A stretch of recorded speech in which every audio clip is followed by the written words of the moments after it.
Because of Winn-Dixie by Kate DiCamillo. Chapter 1. My name is India Opal Baloney, and last summer my daddy, the preacher, sent me to the store for a box of macaroni and cheese, some white rice, and 2 tomatoes, and I came back with a dog. This is what happened. I walked into the produce section of the Winn-Dixie grocery store to pick out my 2 tomatoes, and I almost bumped right into the store manager. He was standing there all red-faced, screaming and waving his arms around. "Who let a dog in here?" he kept on shouting. "Who let a dirty dog in here?" At first, I didn't see a dog. There were just a lot of vegetables rolling around on the floor, tomatoes and onions and green peppers.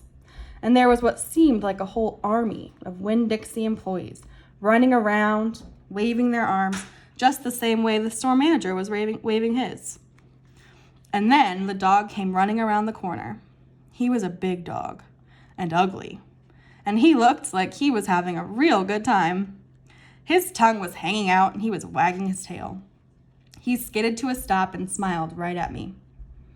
I had never before in my life seen a dog smile, but that is what he did. He pulled back his lips and showed me all his teeth. Then he wagged his tail so hard that he knocked some oranges off a display, and they went rolling everywhere, mixing in with the tomatoes and onions and green peppers. The manager screamed, "Somebody grab that dog!" The dog went running over to the manager, wagging his tail and smiling. He stood up on his hind legs. You could tell that all he wanted to do was get face to face with the manager and thank him for the good time he was having in the produce department.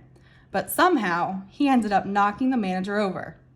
And the manager must have been having a bad day, because lying there on the floor, right in front of everybody, he started to cry. The dog leaned over him, real concerned, and licked his face. "Please," said the manager, "somebody call the pound." "Wait a minute," I hollered. "That's my dog. Don't call the pound." All the Winn-Dixie employees turned around and looked at me. And I knew I had done something big, and maybe stupid too. But I couldn't help it. I couldn't let that dog go to the pound. "Here, boy," I said. The dog stopped licking the manager's face and put his ears up in the air and looked at me, like he was trying to remember where he knew me from.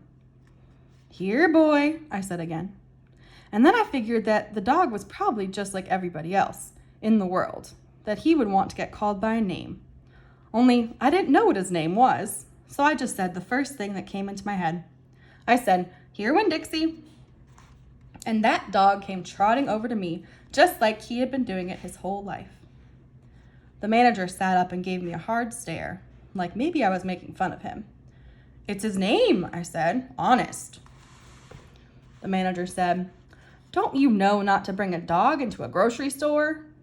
"Yes, sir," I told him. "He got in by mistake. I'm sorry, it won't happen again." "Come on, Winn-Dixie," I said to the dog. I started walking and he followed along behind me as I went out of the produce department and down the cereal aisle and past all the cashiers and out the door. Once we were safe outside, I checked him over, real careful, and he didn't look that good. He was big but skinny. You could see his ribs. And there were bald patches all over him, places where he didn't have any fur at all. Mostly, he looked like a big piece of old brown carpet that had been left out in the rain. "You're a mess," I told him. "I bet you don't belong to anybody." He smiled at me. He did that thing again, where he pulled back his lips and showed me his teeth. He smiled so big that it made him sneeze. It was like he was saying, "I know I'm a mess. Isn't it funny?" It's hard not to immediately fall in love with a dog who has a good sense of humor. "Come on," I told him. "Let's see what the preacher has to say about you." And the 2 of us, me and Winn-Dixie, started walking home.